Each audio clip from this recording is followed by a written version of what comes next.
Okay, so it's been a couple of days. I had originally meant to explain what happened to me last night when I went out to Smiley, but things have developed. I mentioned that I had a sunburn and an object in my leg, and I think it has something to do with my last outing to Smiley.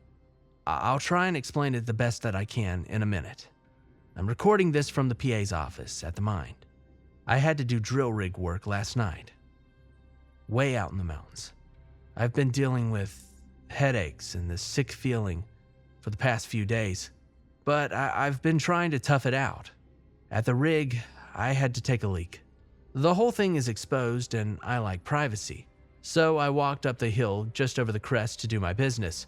Before I could even unzip, the light appeared over the valley to the north. The first time since the other night. My heart started racing, but before I could move, the light just shot towards me and completely overwhelmed me. I couldn't see. My head was pounding, my ears were ringing, to the point that I thought my head was going to split open. Then, as soon as it had arrived, it vanished, and I was just standing there in the dark and silence, save for the drillers across the hill. I forgot that I had even had to take a leak, and I sprinted back over the hill to the drillers. I came down shouting, "Did you just see that?" Of course, they couldn't hear me until I got right onto the rig. I was frantic. "Did you see that light?" I yelled.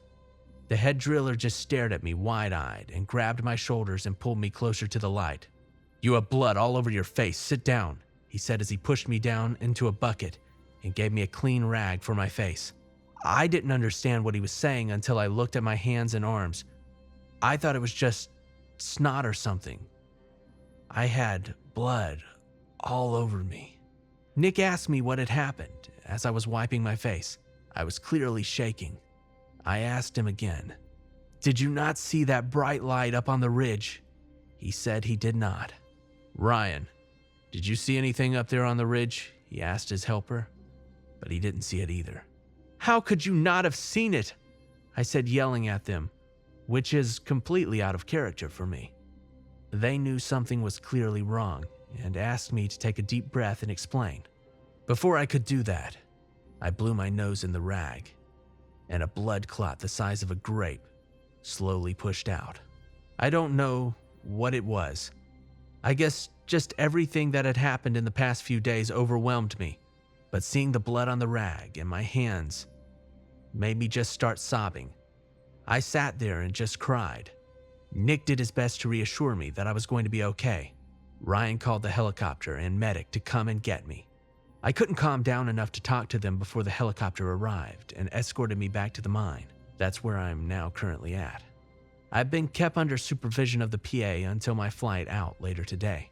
He asked me what happened, and I tried to explain that I had seen a bright light and that I had this splitting headache.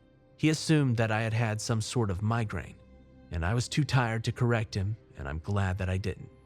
I want to try and summarize what happened to me days earlier on Smiley Hill, so that you better understand what's going on. However, I still don't understand it, other than it's left me sleepless and with obviously immediate health issues. That morning, I was left alone in the office since the boss had to go out to the rigs. I sat outside most of that morning smoking cigarettes and watching the hills where I saw the flash of light for a third time in that many days.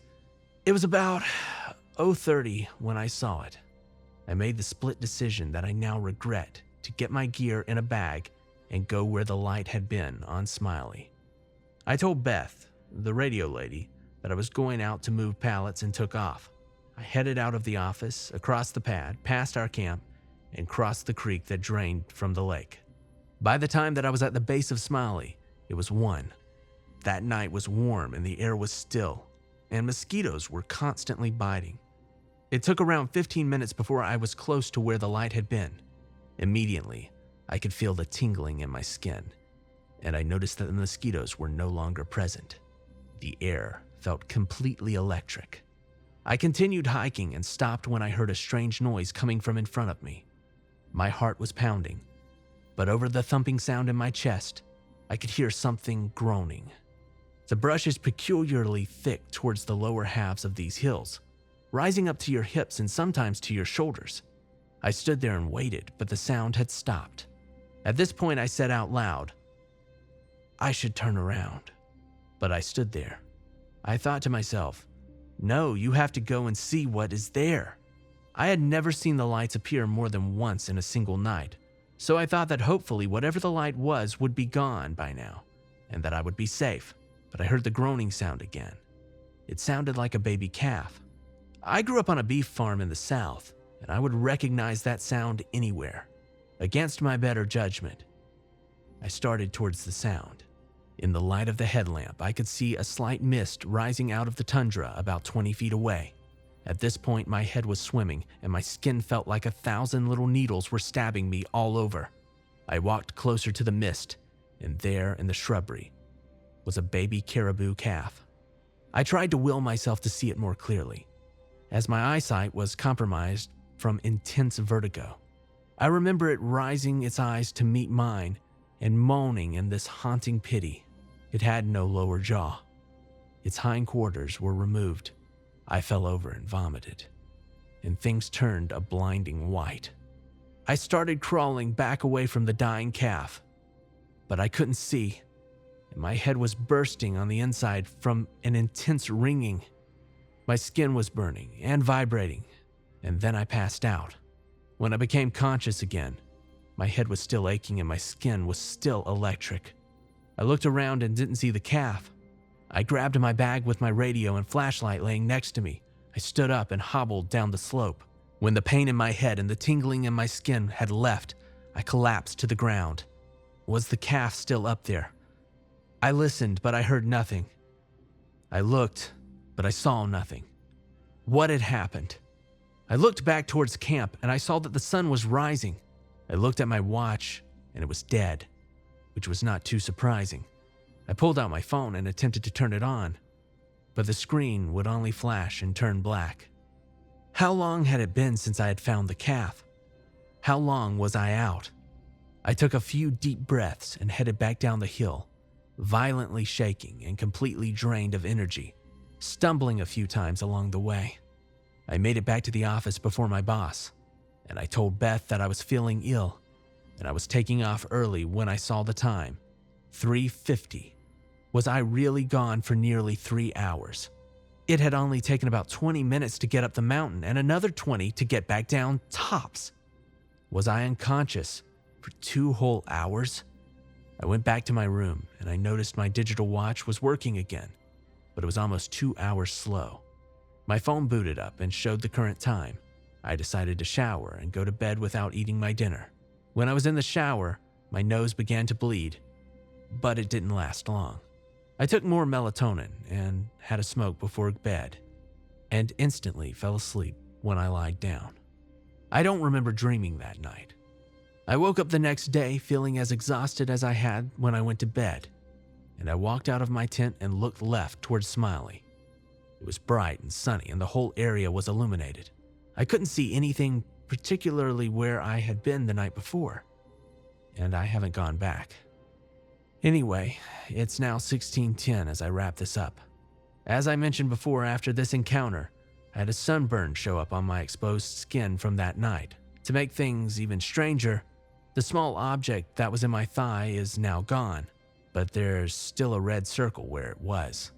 I currently feel okay, just exhausted. The PA told me that I needed to see my doctor as soon as I get home. I plan on going, but what am I supposed to say? I was running around in the hills and a bright light made my nose bleed? I can barely make any sense of this, so how could anyone else? I don't really know what to say. I haven't spoken to Nick or Ryan since I left the rig. They said that they didn't see anything, but I know that that light was there. I saw it, and it came at me, and I assumed that it did something to me. But what? Surely it had more purpose than to give me a nosebleed. Whatever it is, I have to assume that it's still out there, and that it's still hunting animals. But again, for what purpose? I'm scheduled to return 2 weeks from now. That light has freaked me out for sure, but this job is all that I have. When I come back, it will be dark for a large part of the day. I have to go. I'll try to update you if there are any developments.